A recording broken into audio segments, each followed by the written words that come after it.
Is it rolling?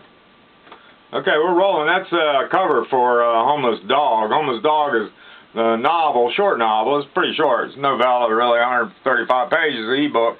And I wrote it probably first time in the mid-'70s and then rewrote it several times. I think the last time I rewrote it was in 1994. Then with the advent of e-publishing and the fact that nobody had bought it, so we published it because we could. Ed Hedig was my editor, thank God. I needed a line editor, and he left some of the things in there that I had questions about myself. It's probably one of the only works of literature that you'll ever read that where it has the last word in a chapter is clit. But now that I've seen the works by this girl who's put up these books, that put on the shows called Girls, I feel like it falls fine for this time. I felt out of my back catalog of things I'd written, I thought that this novel was the best I could put up for these times. Subtitle would be "Revolution is a Pain in the Ass," or "This is what the revolution felt like." It does capture some of the feelings and what it was like back when they were shooting us in the streets and killing us on campus, and all our, everybody was doing LSD, and Black Panthers were fighting for equality for themselves. And I knew Fred Hampton. He was a fine person. He was the smartest Black Panther probably there in Chicago, if ever, and he was feeding children breakfast. They came and murdered him. They paid his family $5 million finally, and he was an inspiring character. So the name of this novel is Homeless Dog, and this is part of my marketing. This is part of my advertisement. This is part of me trying to let you know that this book is available for you to buy. And you can buy it here on the Kindle store, right there. You can go to Amazon Kindle store, punch in Homeless Dog. They now got a deal if you're a Prime member of Amazon and all like that. If you're a Prime member, you can read it for free. I still get paid a little bit if you do that. And otherwise, you can buy it for $3.99. It's well worth $3.99. So I'm going to read some from it. And let's see, this is the last. I'm going to just go right here. The title of this chapter is TV. Weldon is the main character. Weldon was at home with his father and his mother and his sister. They had eaten the spaghetti, and now they were watching the RCA TV made of wood. Combat, and they watched Vic Morrow run beside the river. Weldon watched his father watch the TV show. He listened to what his father said about what happened. He knew that his father had been there.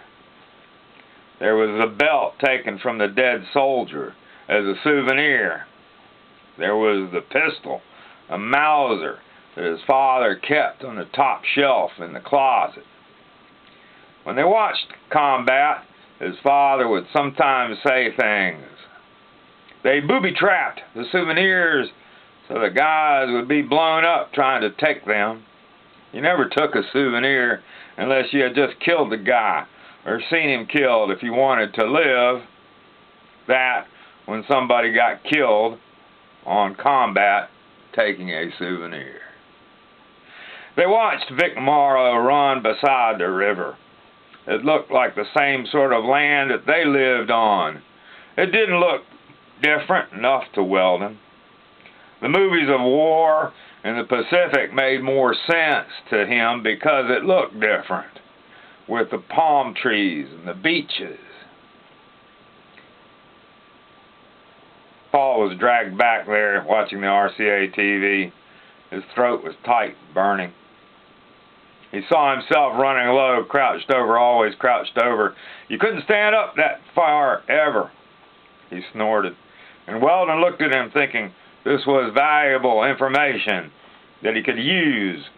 But on his father's face he saw fear that somehow took him back inside the church looking at the statue of the Virgin Mary, imbued with the aura of death, the awe of death. Weldon didn't understand how his mind put things together. There where the images came from. Other kids teased Weldon about the connections he made in talking. Somehow his frame of reference turned in different directions from theirs.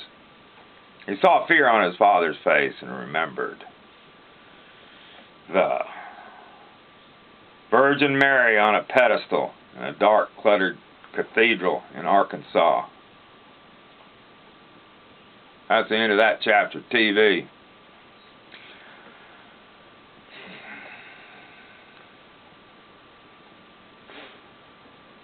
I think the next chapter there was called Flesh and Wax. I'm going to skip that chapter maybe, and let's go on and find another chapter. Let's see, it's a fairly long chapter, so it's a good reason for me to skip it, I guess. I'm trying to keep these readings here today right now to 4 minutes, because this chapter here would take a lot more and longer than 4 minutes, I'll tell you that. Let's see, here's a sub-chapter.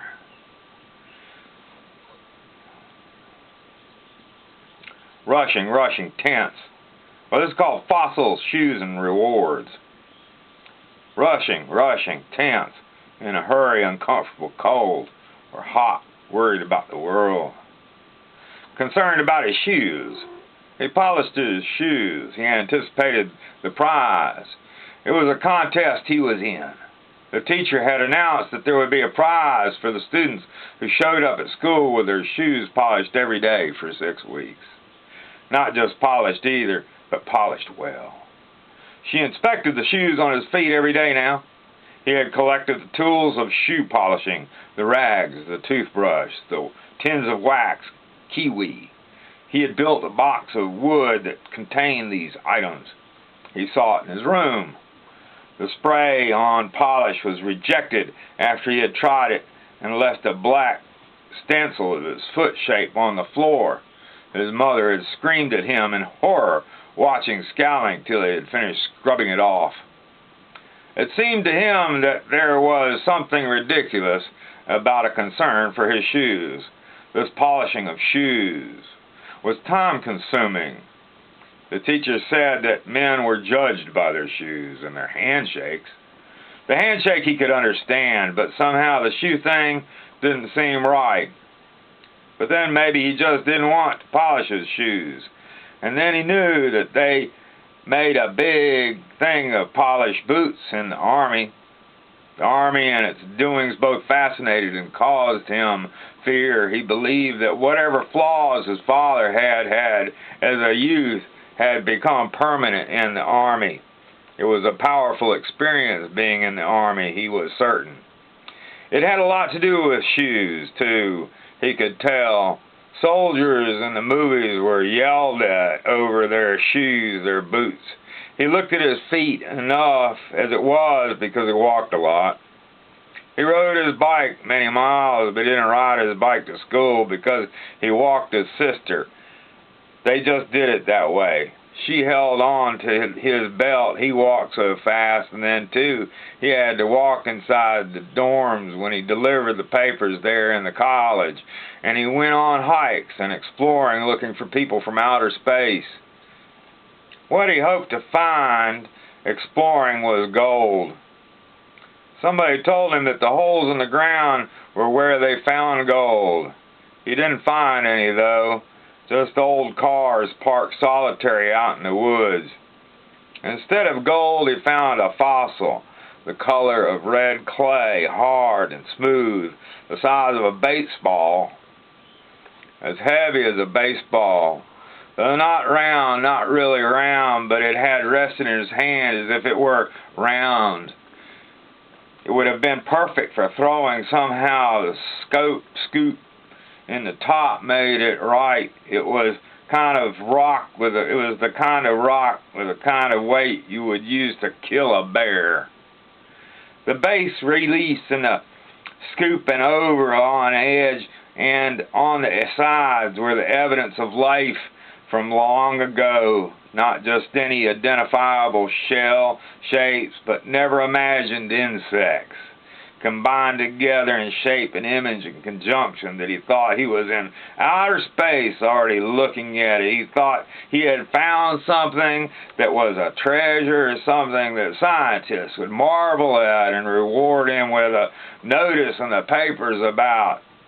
Thought that his find was bound to be worth something beyond even the simple pleasure it gave him to hold and feel and look at. For months he kept it on his desk, thinking every time he picked it up that he should show it to someone. But he did not. He would hold it and look at it there and wonder about it, just wonder what it meant that long ago these creatures had been. Would someone find his bones? What difference did it make that there had been other times? Or was it at all one time, as one God, and only the form of things that changed? He would hold the fossil and thirst for an eternal soul of his own that would go on to know all about all time. Then one day he was seized with the need to show his fossil to someone that would give him an accounting of its value beyond his accounting. Someone that would confirm his own and further reward him for it. In the center of the town was the college. Around it was, and completely closing it in, was the wall. It was a splendid wall. It was like the wall around a mansion, a wall firm and thick enough to walk on top of, a wall of brick interrupted by formal passages through which to enter and exit the campus. Oak trees, as tall as the tallest building in town, lived among the campus buildings enclosed by this glorious red brick ancient wall. Inside the wall was the college, and outside the wall was the town. The town was 3 blocks long, including the empty lot between the post office and the pool hall. It was there in front of the vacant lot that he would haul on the final stretch of the circuit on the route. His bicycle finally light again with only 10 papers left, and a driveway that wide breached the wall at the rear of the cafeteria. Cafeteria was where there on the second floor dining room the guys that now looked no older than himself to him would dance with the girls at Halloween parties and Valentine's Day and parties to celebrate homecoming. He stopped and turned up the curb to go through the proper front passage. It was afternoon and hot and bright. The building seemed hotter still and more uncomfortable than reasonable. A haze of dust made clear the path of the light from the tall pane glass windows.